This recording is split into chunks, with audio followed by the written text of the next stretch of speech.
अब जैसे कोई भी दुष्कर्म करने की तैयारी करता है, चोरी की, ठगी की, कोई ऊंच नीच, वैसे भी तो अंदर से आवाज निज मन की आती है।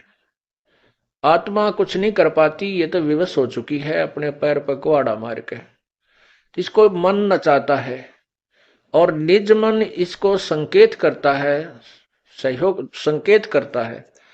ये उसकी ना मान करके मन को, मन के अधीन, इस काल के, काल रूपी मन के अधीन ज्यादा रहती है। ग्रीव जुगन जुगन के दाग हैं ये मन के मैल मसंडे, भाई नहाए से उतर नहीं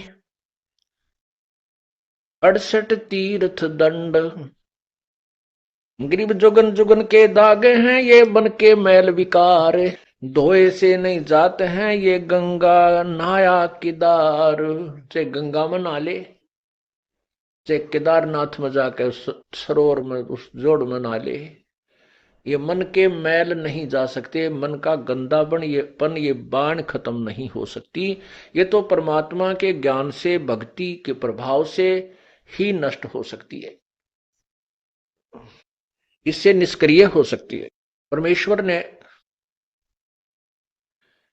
अपनी भी लीला की है। काल ने मन रूप में इस काल आत्मा को जकड़ा हुआ है।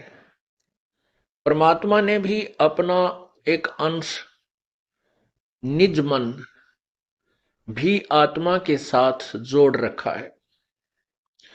अब जैसे कोई भी दुष्कर्म करने की तैयारी करता है, चोरी की, ठगी की, कोई ऊंच नीच, वैसे भी तो अंदर से आवाज निज मन की आती है। आत्मा कुछ नहीं कर पाती, ये तो विवश हो चुकी है अपने पैर पर कुहाड़ा मार के। इसको मन नचाता है और निज मन इसको संकेत करता है, सहयोग संकेत करता है।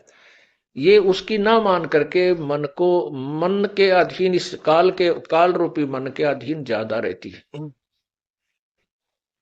और जब हम परमात्मा से जुड़ जाते हैं तो निज मन अर्थात उसको जीव आत्मा कहो, मन, वो निज मन कहो, वो उस आत्मा को भ्रमित नहीं होने देता।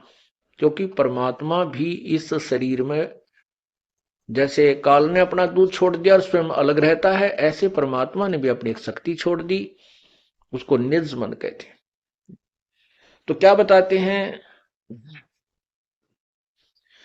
मन कामी ही मैल है निज मन को टुक बूझ, निज मन से निज मन मिले खाकी मन से लूज।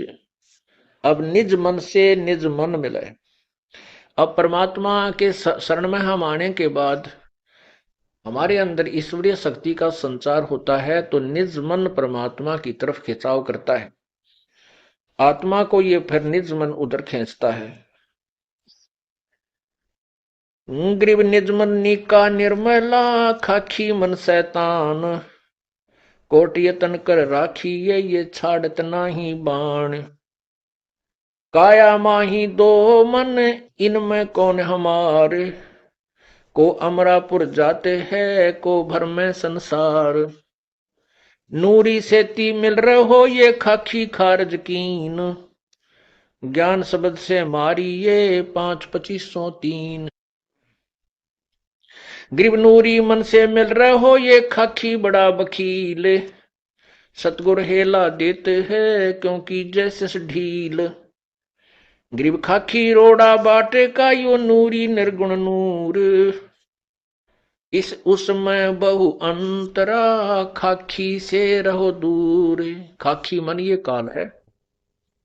खाखी का अर्थ होता है खोखला, व्यर्थ, खोखा। जैसे किसी कवर होता है, ऊपर डिब्बा, डिब्बे में सामान निकाले और ऊपर बड़ा सुंदर वो डिब्बा रखा हो, तो ऐसा लगता है जैसे इसमें वही वस्तु है।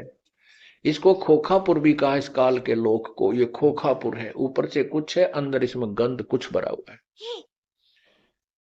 खाखी रोड़ा बाटे का नूरी निर्गुण नूर, इस उसमें बहु अंतरा खाखी से रहो दूर। खाकी मन खैला भया खाता है नित नित खेत, नूरी रखवाला रखो हो हटके प्रेम सहेत। अब परमात्मा कहते हैं जब हम प्रभु पूर्ण परमात्मा के ज्ञान से परिचित हो जाते हैं, उस समय इस मन को हम कैसे मारते हैं, कैसे इसका बचाव करते हैं, इससे क्या बताते हैं। रोहो रो हरे मन मारूंगा, ज्ञान खड़क संघारूंगा, डामा डोल न हुजे रे, तुझको निज धाम न सूझे रे। सतगुर हेला देव रे, तुझे भवसागर से सिखेव रे, 84 तुरत मिटावे रे, तुझे जम से आन छुड़ावे रे। कहा हमारा की जय रे, सतगुरु को सिर दी जय रे, अब लेखे लेखा होई रे, ये बहुर न मेला कोई रे। शब्द हमारा मानो रे, अब नीर खीर को छानो रे, तू बहज मुखी क्यों फिरता रे, अब माल बिराना हरता रे। तू गोला जात गुलामा रे, तू बिसरा पूर्ण रामा रे, अब दंड पड़े सिर तो ही रे, त अगली पछली खोई रे। परमात्मा इस मन के माध्यम से इस जीवात्मा को समझा रहा है और कह रही है कि इस नकली मन की बातों में मत आओ, काल के इस चोचलों से बचो, अन्यथा आप अपनी पूर्व जन्म की कमाई को बर्बाद कर जाओगे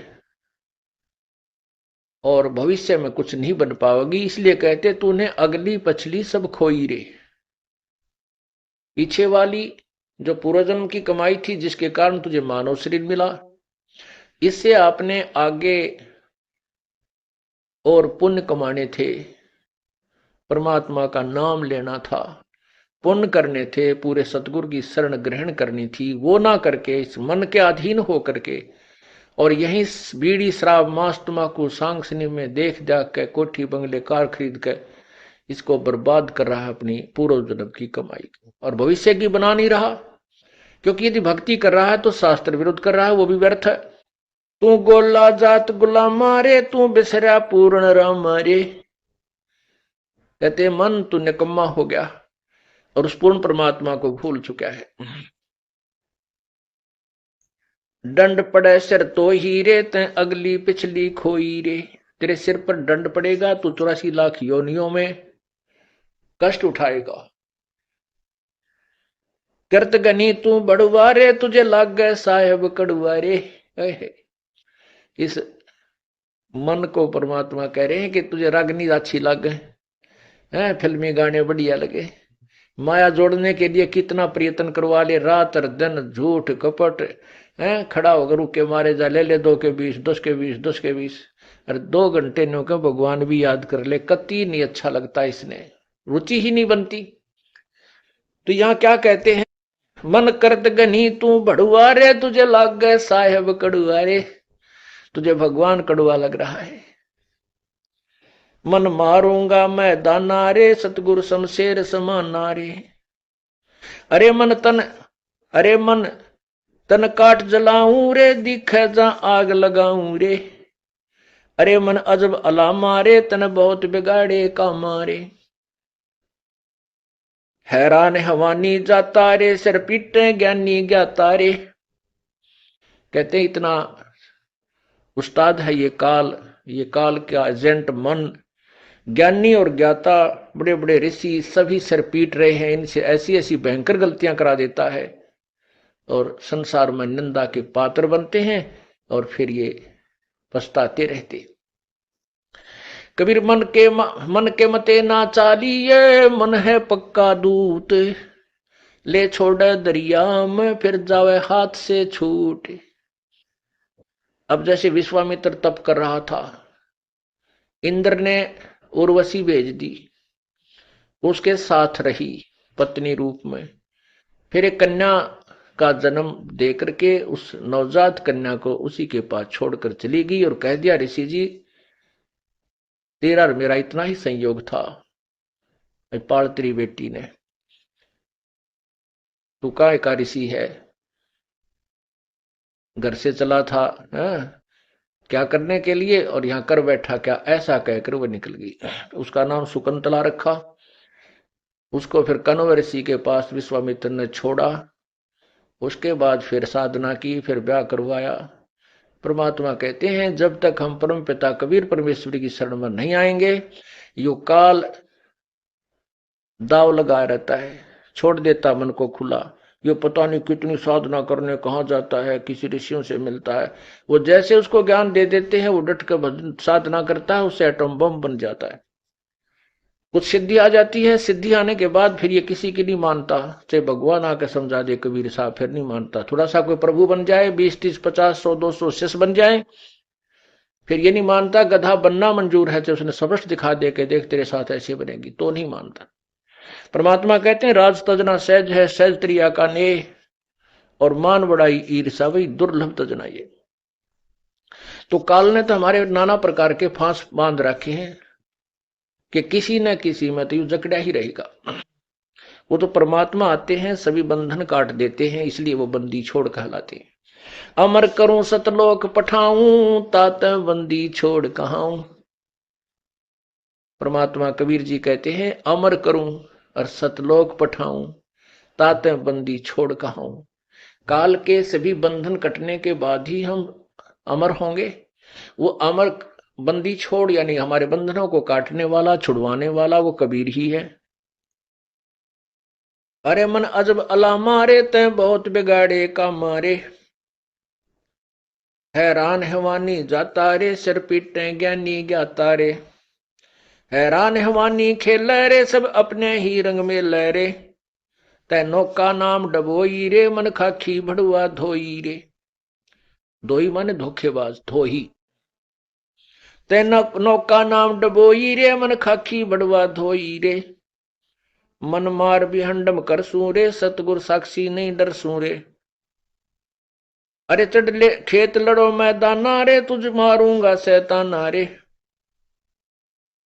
डिड की ढाल बनाऊं रे, तन तत की तेग चलाऊं रे। काम अटारी के ऐचू रे, काम कटारी ऐचू रे, दरबान विहंगम खेचू रे।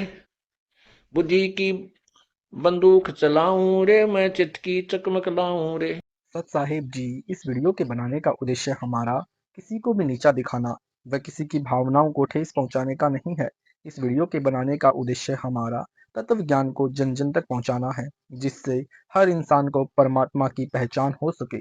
तो आइए देखते हैं जगत गुरु तत्वदर्शी संत रामपाल जी महाराज जी द्वारा उनके ज्ञान को उनके द्वारा लिखी गई पुस्तक गरिमा गीता की पेज नंबर 160 से। वह तत्परम यानी पूर्ण ब्रह्म कौन है।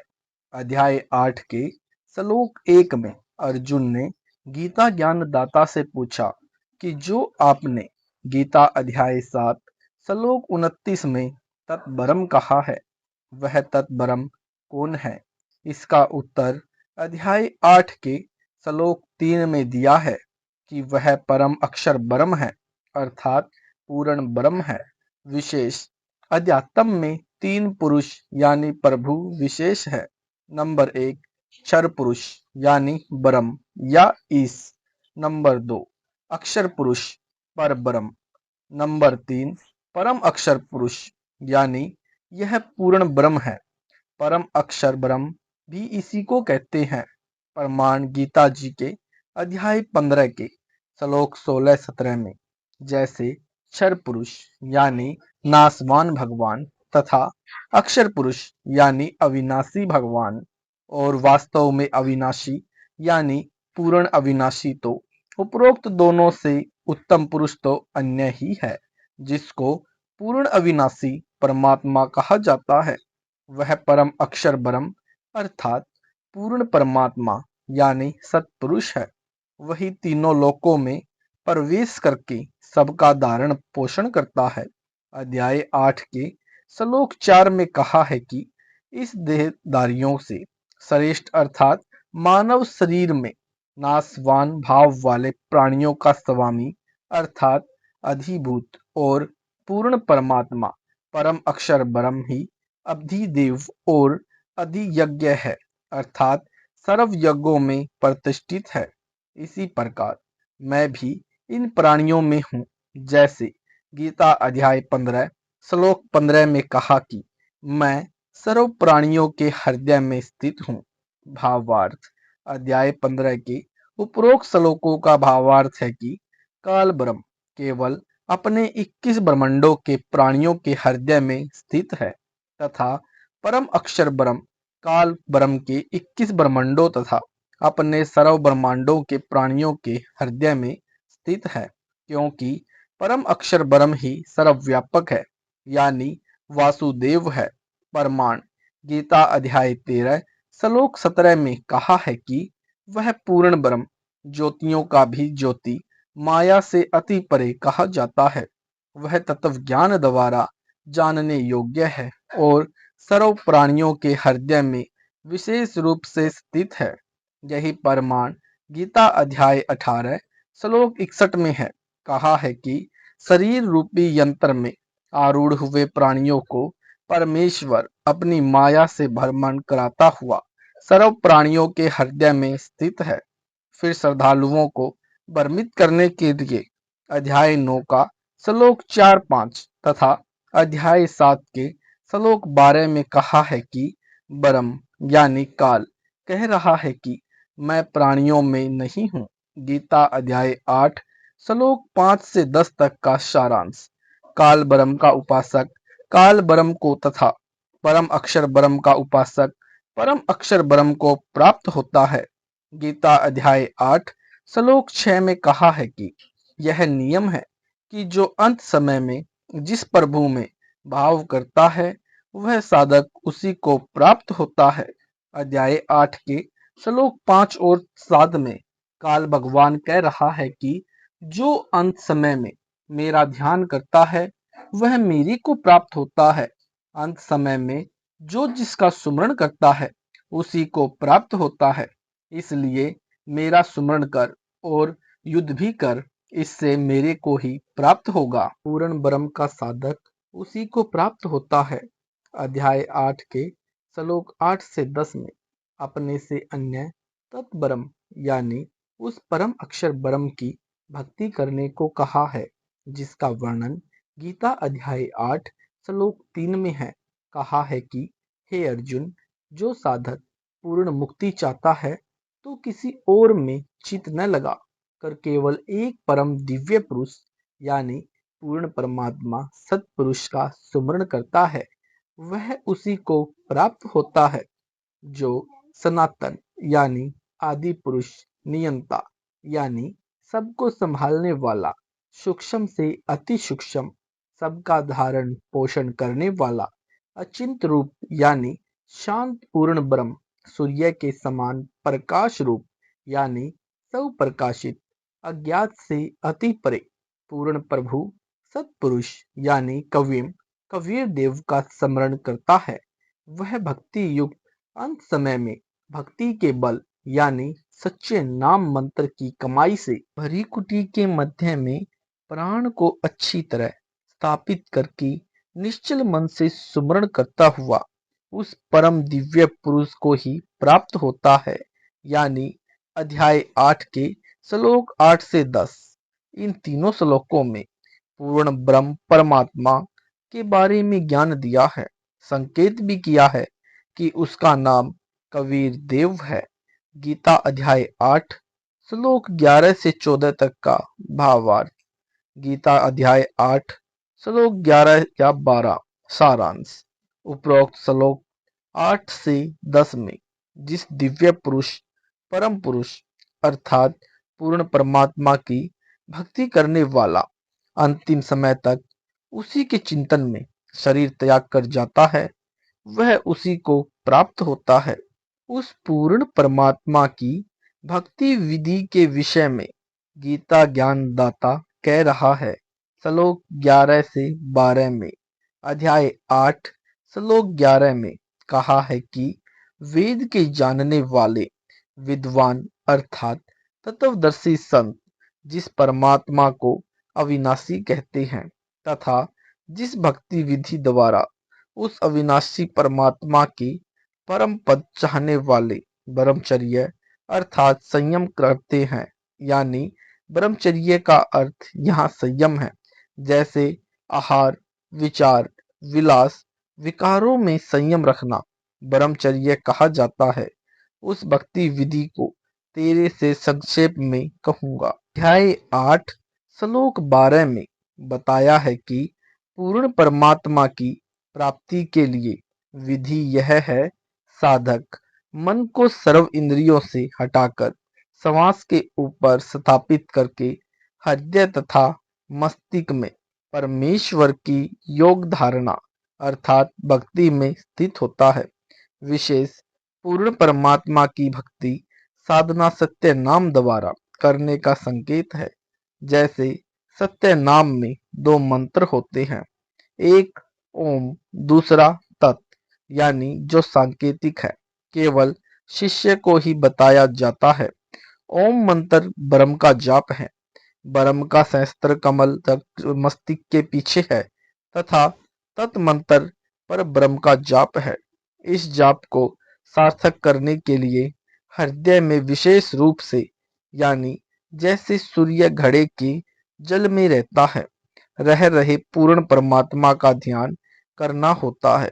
इसलिए समास के साथ मंत्र के जाप पर मन, सुरति व नृति एकाग्र करके समास उ समास द्वारा सुमरण अर्थात अजप्पा जाप किया जाता है। जब समास शरीर से बाहर जाता है तो नाम के साथ ब्रह्म के सहस्त्र कमल की ओर ध्यान जाता है। जब हृदय की ओर समास जाता है तो नाम के साथ पूर्ण परमात्मा व पर ब्रह्म का ध्यान जाता है। Page number 162। यह विधि उस दिव्य परम पुरुष अर्थात परम अक्षर ब्रह्म को प्राप्त करने की है। विचार करें, जिस समय मन, सुरति व नृति तथा समास नाम के सुमरण में लीन हो जाता है, तब अपने आप शरीर के सर्व द्वार निष्क्रिय हो जाते हैं। हठ योग करने की आवश्यकता नहीं पड़ती। उपरोक्त साधना को चलते चलते, शारीरिक कार्य करते करते, खाते पीते, जागते तथा सोते समय भी कर सकते हैं। सोते समय करने से अभिप्राय है कि जिस समय साधक का सुमरण का अभ्यास परिपक्व हो जाता है, उस समय सोते समय रात्रि में भी स्वप्न में सुमरण स्वतः चलता रहता है। गीता अध्याय 17 श्लोक 23 में भी इसी का संकेत है। विवेचन, गीता के अन्य अनुवादकर्ताओं ने अपने अनुवाद में लिखा है कि सर्व इंद्रियों के द्वारा को रोक कर तथा मन को हृदय में स्थित करके प्राण को मस्तक में स्थापित करके परमात्मा की योग धारण में लीन होवे। विचार करें, मन द्वारा ही साधना व ध्यान किया जाता है। यदि मन हृदय में स्थित है तो श्वास मस्तक में रुक नहीं सकता, क्योंकि मन ही श्वास के रोक सकता है। मन एक समय में दो स्थानों पर कार्य नहीं कर सकता।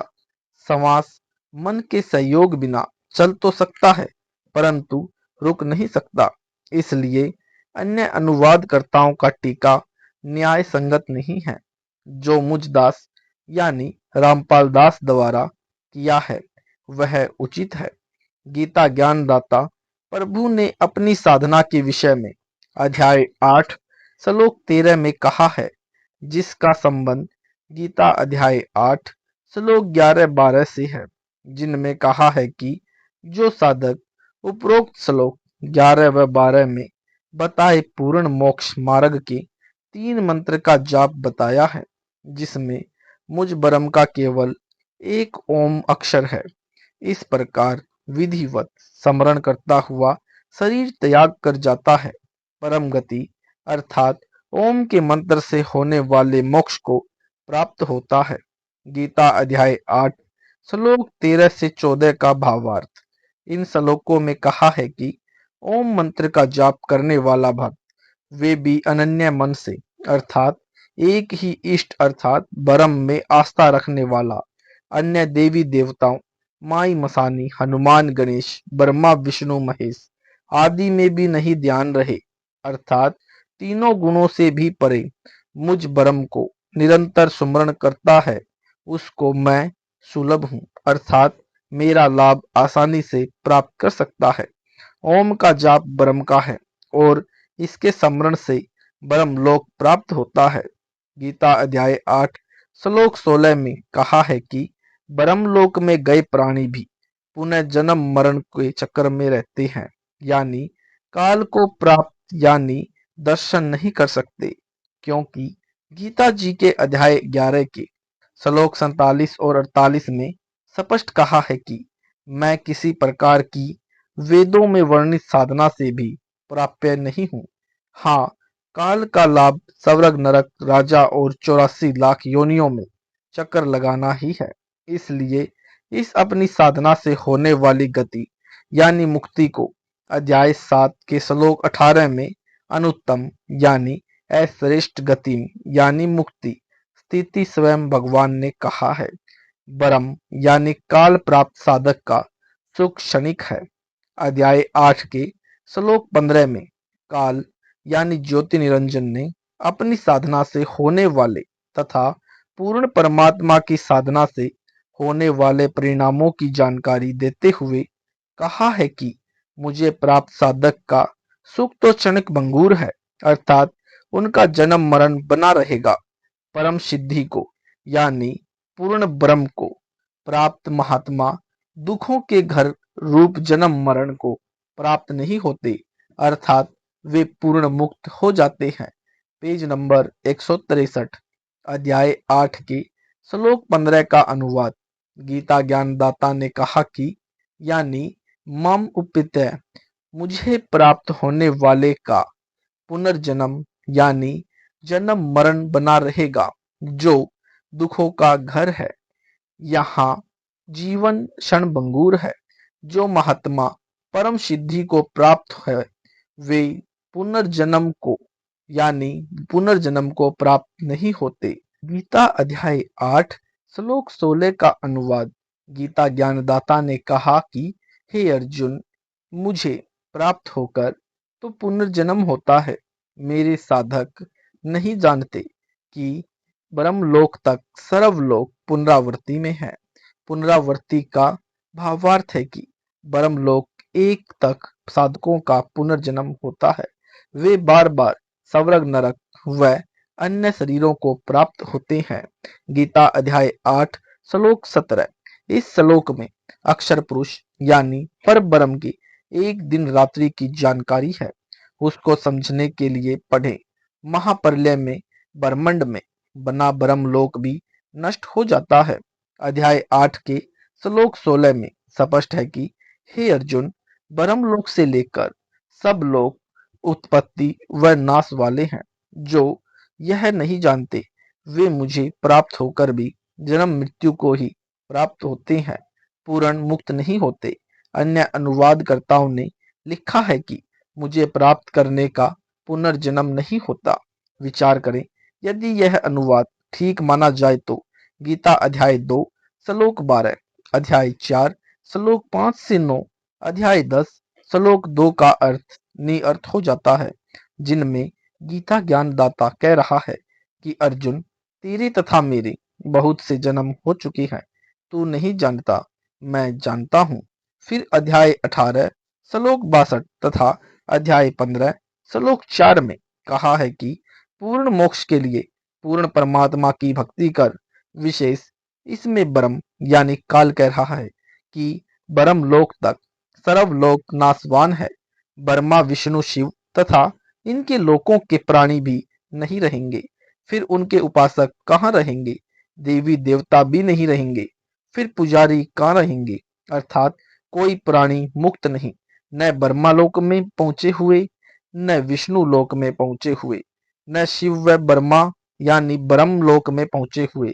फिर मुझे प्राप्त यानी काल ब्रह्म को प्राप्त का पुनर्जन्म है, क्योंकि ब्रह्म लोक भी नष्ट होवेगा, इसलिए ब्रह्म तक के कोई भी साधक मुक्त नहीं। इति सिद्धिम। प्रलय की जानकारी। प्रलय का अर्थ है विनाश। यह दो प्रकार की होती है, आंशिक प्रलय तथा महाप्रलय। आंशिक प्रलय यह दो प्रकार की होती है। एक तो चौथे युग यानी कलयुग के अंत में पृथ्वी पर एक निकलंक नामक 10वां अवतार आता है, जिसे कल्कि भी कहा है। वह उस समय यानी कलयुग के सर्वभक्तिहीन मानव शरीरधारी प्राणियों को अपनी तलवार से मारकर समाप्त करेगा। उस समय मानव की उम्र 20 वर्ष की होगी तथा 5 वर्ष खंड यानी लेस होगी, अर्थात 15 वर्ष में सब बालक जवान वृद्ध होकर मर जाया करेंगे। 5 वर्षीय लड़की बच्चों को जन्म दिया करेगी। मानव कद लगभग 1.5 या 2.5 फुट का होगा। उस समय इतने भूकंप आया करेंगे कि पृथ्वी पर 4 फुट ऊंचे भवन भी नहीं बना पाया करेंगे। सर्व प्राणी धरती में बिल खोदकर रहा करेंगे। Page number 164। पृथ्वी उपजाऊ नहीं रहेगी। 3 हाथ यानी लगभग 4.5 फुट नीचे तक जमीन का उपजाऊ तत्व समाप्त हो जाएगा। कोई फलदार वृक्ष नहीं होगा तथा पीपल के पेड़ को पत्ते नहीं लगेंगे। सर्व मनुष्य यानी स्त्री व पुरुष मांसाहारी होंगे। आपसी व्यवहार बहुत घटिया होगा। रीछों की असवारी किया करेंगे। रीछ उस समय का अच्छा वाहन होगा। पर्यावरण दूषित होने से वर्षा होनी बंद हो जाएगी। जैसे ओस पड़ती है ऐसे वर्षा हुआ करेगी। गंगा जमुना आदि नदियां भी सूख जाएगी। यह कलयुग का अंत होगा। उस समय प्रलय यानी पृथ्वी पर पानी ही पानी होगा। एकदम इतनी वर्षा होगी कि सारी पृथ्वी पर सैकड़ों फुट पानी हो जाएगा। अति ऊंचे स्थानों पर कुछ मानव शेष रहेंगे। यह पानी सैकड़ों वर्षों में सूखेगा। फिर सारी पृथ्वी पर जंगल उग जाएगा। पृथ्वी फिर से उपजाऊ हो जाएगी। जंगल की अधिकता से पर्यावरण फिर शुद्ध हो जाएगा। कुछ व्यक्ति जो भक्ति युक्त होंगे ऊंचे स्थानों पर बचे रह जाएंगे। उनके संतान होगी। वह बहुत ऊंचे कद की होगी। चूंकि वायुमंडल में वातावरण की शुद्धता होने से शरीर अधिक स्वस्थ हो जाएगा। माता पिता छोटे कद के होंगे और बच्चे ऊंचे कद के होंगे। कुछ समय पश्चात माता पिता और बच्चों का युवा अवस्था में कद समान हो जाएगा। उस समय वातावरण पूर्ण रूप से शुद्ध होगा। इस प्रकार यह सतयुग का प्रारंभ होगा। यह पृथ्वी पर आंशिक प्रलय ज्योति निरंजन द्वारा ही की जाती है। दूसरी आंशिक प्रलय 1000 चतुर्युग पश्चात होती है। तब श्री ब्रह्मा जी का एक दिन समाप्त होता है। इतने ही चतुर्युग तक रात्रि होती है। एक रात्रि तक प्रलय रहती है। यानी वास्तव में श्री ब्रह्मा जी का एक दिन 1008 चतुर्युग का होता है। एक ब्रह्मा जी के दिन में 14 इंद्रों का शासन काल पूरा होता है। एक इंद्र का शासन काल 72 चौकड़ी युग का होता है। एक चौकड़ी यानी चतुर्युगी में 4 युग होते हैं। नंबर 1 सतयुग जो 17,28,000 वर्षों का होता है। नंबर 2 त्रेता युग जो 12,96,000 वर्षों का होता है। नंबर 3 द्वापर युग जो 8,64,000 वर्षों का होता है। नंबर 4 कलयुग जो 4,32,000 वर्षों का होता है। इसी को सीधा 1000 चतुर्युग कहते हैं। जब ब्रह्मा का एक दिन समाप्त होता है तो पृथ्वी, पाताल व स्वर्ग लोक के सर्व प्राणी नाश को प्राप्त होते हैं। प्रलय में विनाश हुए प्राणी ब्रह्म अर्थात काल को ब्रह्म लोक में रहते हैं तथा वयस्क रूप में किसी को दर्शन नहीं देता, जिसे अव्यक्त मान लिया गया है। उस अव्यक्त यानी ब्रह्म के लोक में अचेत करके गुप्त डाल दिए जाते हैं। फिर 1000 चतुर्युग यानी वास्तव में 1008 चतुर्युग की होती है कि ब्रह्मा की रात्रि समाप्त होने पर फिर इन तीनों लोकों यानी पाताल, पृथ्वी और स्वर्गलोक में उत्पत्ति क्रम प्रारंभ हो जाता है। उस समय ब्रह्मा, विष्णु, शिव लोक के प्राणी और ब्रह्मलोक के प्राणी बचे रहते हैं। यह दूसरी प्रकार की आंशिक प्रलय हुई। महाप्रलय यह 3 प्रकार की होती है। प्रथम महाप्रलय यह काल यानी ज्योति निरंजन महाकल्प के अंत में करता है। जिस समय ब्रह्मा जी की मृत्यु होती है यानी ब्रह्मा की आयु ब्रह्मा की रात्रि 1000 चतुर्युग की होती है तथा इतना ही दिन होता है। 30 दिन रात्रि का एक महीना और 12 महीने का एक वर्ष। 100 वर्ष का ब्रह्मा का जीवन, यह एक महाकल्प कहलाता है। दूसरी महाप्रलय। 7 ब्रह्मा जी की मृत्यु के बाद एक विष्णु जी की मृत्यु होती है। 7 विष्णु जी की मृत्यु के उपरांत एक शिव की मृत्यु होती है। इसे दिव्य महाकल्प कहते हैं। उसमें ब्रह्मा विष्णु शिव सहित इनके लोकों के प्राणी तथा स्वर्ग लोक, पाताल लोक, मृत्यु लोक आदि में अन्य रचना तथा उनके प्राणी नष्ट हो जाते हैं। उस समय केवल ब्रह्मलोक बचता है, जिसमें यह काल भगवान तथा दुर्गा तीन रूपों ब्रह्मा, सावित्री, महाविष्णु, लक्ष्मी यानी महाशंकर, महादेवी यानी पार्वती के रूप में तीन लोक बनाकर रखता है। इसी ब्रह्मलोक में एक महास्वर्ग बना है। उसमें चौथी मुक्ति प्राप्त प्राणी रहते हैं, यानी मार्कंडे, रूमी ऋषि जैसी आत्मा जो चौथी मुक्ति प्राप्त हैं, जिन्हें ब्रह्मलीन कहा जाता है। वे यहाँ के तीनों लोकों के साधकों की दिव्य दृष्टि की क्षमता से बाहर होते हैं। स्वर्ग, मृत्यु व पाताल लोकों के ऋषि उन्हें देख नहीं पाते, इसलिए ब्रह्मलीन मान लेते हैं, परंतु वे ब्रह्मलोक में बने महास्वर्ग में चले जाते हैं। Page number 165। फिर दिव्य महाकल्प के आरंभ में काल यानी ज्योति निरंजन भगवान ब्रह्मलोक से नीचे की सृष्टि फिर से रचता है। काल भगवान अपनी प्रकृति यानी महासावित्री, महालक्ष्मी व महादेवी यानी गौरी के साथ रति क्रम से अपने तीन पुत्रों यानी रजगुण ब्रह्मा, सतगुण विष्णु, तमगुण शिव को उत्पन्न करता है। यह काल भगवान उन्हें अपनी शक्ति से अचेत अवस्था में कर देता है। फिर तीनों को भिन्न भिन्न स्थानों पर, जैसे ब्रह्मा जी को कमल के फूल पर, विष्णु जी को समुद्र में शेष नाग की सैया पर, शिव जी को कैलाश पर्वत पर रखता है। तीनों को बारी बारी सचेत कर देता है। उन्हें प्रकृति के माध्यम से सागर मंथन का आदेश होता है। तब यह महामाया यानी मूल प्रकृति यानी शेरावाली अपने तीन रूप बनाकर सागर में छुपा देती है। तीन लड़कियों यानी जवान देवियों को प्रकट करती है। तीनों बच्चे इन्हीं तीनों देवियों को विवाह करते हैं। अपने तीनों पुत्रों को तीन विभाग उत्पत्ति का कार्य ब्रह्मा जी को, व स्थिति यानी पालन पोषण का कार्य विष्णु जी को तथा संहार यानी मारने का कार्य शिव जी को देता है, जिससे काल की सृष्टि फिर से शुरू हो जाती है, जिसका वर्णन पवित्र पुराणों में भी है, जैसे शिव महापुराण, ब्रह्म महापुराण, विष्णु महापुराण, महाभारत, सुख सागर, देवी भागवत महापुराण में विस्तृत वर्णन किया गया है और गीता जी के 14वें अध्याय के श्लोक 3 से 5 में संक्षिप्त रूप से कहा गया है। तीसरी महाप्रलय। एक ब्रह्मांड में 70,000 बार त्रिलोकीय शिव यानी काल के तमोगुण पुत्र की मृत्यु हो जाती है। तब एक ब्रह्मांड की प्रलय होती है तथा ब्रह्मलोक में तीनों स्थानों पर रहने वाला काल अपना महाशिव वाला शरीर भी त्याग देता है।